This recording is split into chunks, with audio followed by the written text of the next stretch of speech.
All right, so now that you've decided to hire me to sell your home, there are a few business end things we need to take care of before we actually put your house on the market. First thing we need to do is order the sign to be put up, and we need to get a lockbox. Lockbox is an electronic box that goes on the outside of your house. We put an extra set of keys, which we will need to make, that allows agents to come in to show your home. The next thing we're going to do is get you all the disclosures you need.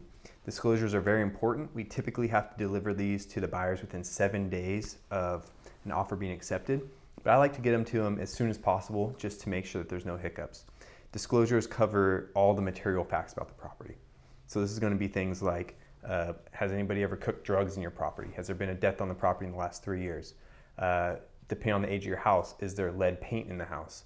All these things could affect the willingness of a buyer to want to buy your home. So these are things that must be disclosed by state law to the buyers.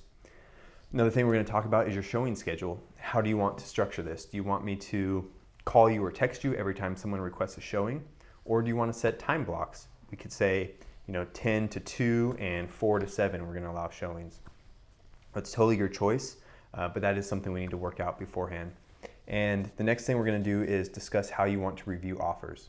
So do you want me to send you offers as they come, go over them with you as they come, or do you want to do a batch? Say Sunday, we're going to review all offers. Again, this is your choice. There's no right or wrong answer. It's just a matter of your preference.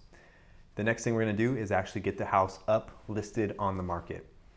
Once it is listed, there's going to be some buyer activity. So the home needs to be show ready. That means it needs to be kept relatively clean. No dirty laundry all over the floor, things like that. It doesn't need to be spotless, but it is good to keep it as clean as possible.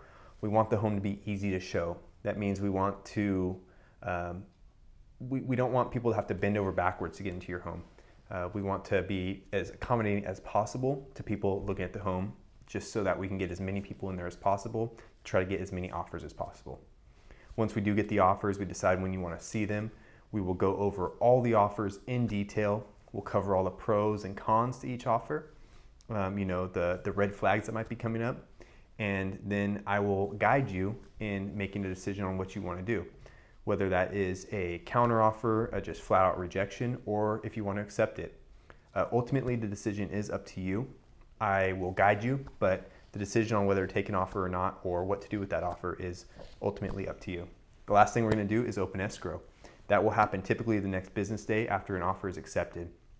And what escrow is just a neutral third party. We give them the contract, the buyers and sellers agree, and escrow just makes sure that the contract is executed as agreed upon.